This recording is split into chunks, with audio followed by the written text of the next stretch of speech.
વડોદરા જિલ્લા ભાજપમાં આજે અચાનક રાજકીય ગરમાવો જોવા મળ્યો, જ્યારે જિલ્લા ભાજપના મહામંત્રી અને અન્ય હોદ્દાઓ માટે સેન્સ આપવા માટે જિલ્લાના 5 ધારાસભ્યો એકસાથે કાર્યાલય પર હાજર રહ્યા. આ દ્રશ્ય ભાજપના ઇતિહાસમાં કદાચ પહેલીવાર સર્જાયું હોવાનું મનાય છે. મળતી માહિતી મુજબ પાદરા એપીએમસી ચૂંટણી દરમિયાન પક્ષની અંદર બળવો ફૂંકાયો હતો અને ત્યારબાદ ડભોઈના ધારાસભ્યએ જાહેરમાં નિવેદન આપ્યું હતું કે પાર્ટીના જ કેટલાક લોકો ગદ્દારી કરી પાર્ટીને નુકસાન પહોંચાડે છે. આ પરિસ્થિતિ વચ્ચે આજે 5 ધારાસભ્યોનું એકસાથે આવવું રાજકીય રીતે મહત્વપૂર્ણ સંદેશ આપે છે.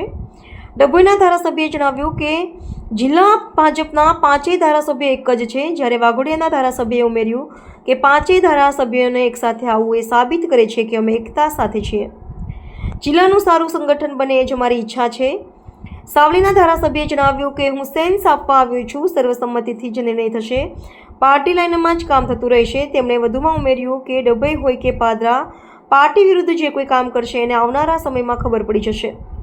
પાર્ટી દરેક લેવલ પર વિચારીને નિર્ણય લે છે. કરજણના ધારાસભ્યએ કહ્યું કે અમારી ઈચ્છા માત્ર સંગઠન મજબૂત બને છે. 5 ધારાસભ્યો એ જ બતાવવા માંગે છે કે પાર્ટી વિરુદ્ધ કામ કરનારા સામે અમે કડક વલણ અપનાવીશું.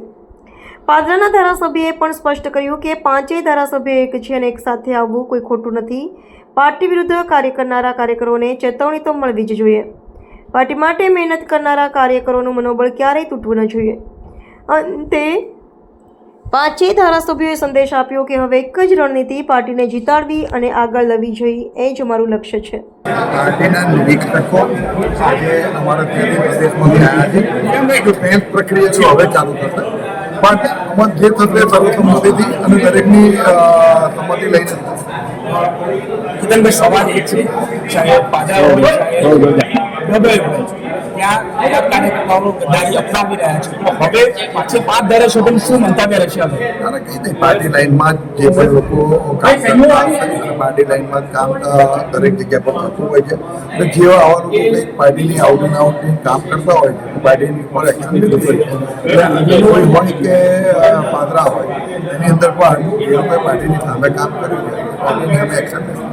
પણ કોઈ અવગણના થઈ હોય તો પાર્ટીની અમે પણ જે પણ અમને યોગ્ય લાગે કરશું. આ છે જે આ 5 ધારાસભ્યો એક સાથે આવ્યા છે એ સામે બતાવે છે કે અમે લોકો તો કાયમ એક સાથે વર્ષોથી સાથે છે. જ્યારથી અમે ધારાસભ્ય નતા ત્યારે પણ સાથે હતા, ધારાસભ્ય છે આમાં તો સંમતિ જેવું પહેલેથી અમારો બધા એની સમસ્યા ધારાસભ્યો સંગઠનની સાથે છે અને તમામ સંગઠન એવું મજબૂત બને કે ભારતીય જનતા પાર્ટીને તમામ લોકોને સાથે લઈ અને મજબૂત સંગઠન બને એ બાબતે અમે બધા ભારતીય જનતા પાર્ટીના 5 ધારાસભ્યો એકત્ર થઈ અમે કાર્યકર્તાઓને જવાબ આપશે. ચોક્કસ કે અમે બધા સાથે લઈને લોકોને ચાલે સંગઠન અને ચૂંટાયેલી પાંખ સાથે રહીને કામ કરે અને મજબૂત સંગઠન બને એ રીતે ચોક્કસ અમે બધા સાથે 5 એ ભારતીય જનતા પાર્ટીના ધારાસભ્યો છીએ અને અમારામાં કોઈ બેમત નથી. સાથે આવું જે ડભોઈના ધારાસભ્ય અગાઉ તમારી સાથે પણ થયું છે કે પાદરાની જે એપીએમસીની ચૂંટણીમાં હતી તેમાં પણ આ લોચો પડ્યો હતો. અમે 5 ધારાસભ્યો ભારતીય જનતા પાર્ટીના કાર્યકર્તા છીએ. જે લોકો પાર્ટી સાથે રહેતા ના હોય કે પાર્ટીને નુકસાન કરવાનું કામ કરતા હોય તેઓ માટે ચોક્કસથી ચેતવણી તો હોવી જ જોઈએ. અને હાલ જે કાર્યકર્તાઓ ભારતીય જનતા પાર્ટીને જીતાડવા કામ કરે છે તેઓનું મનોબળ સૌએ ભેગા થઈને મજબૂત કરવું. તો હવે શું રણનીતિ રહેશે આ 5 ધારાસભ્યો? અમારી રણનીતિ એક જ છે, ભારતીય જનતા પાર્ટીને જીત અપાવવી.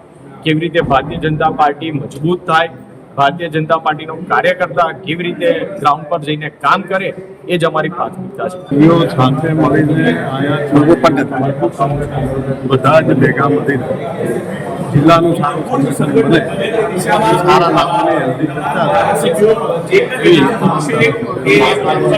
સવાલ એ છે કે જે રીતે ગઈકાલે શૈલેષભાઈ પણ તો હવે કાર્યકર્તાઓ સામે અપનાવવામાં આવશે તો કેમ? પાર્ટી કડક વલણ જ્યાં ક્યાં એવું લાગશે આવશે. જે કોઈ એવા હોય એને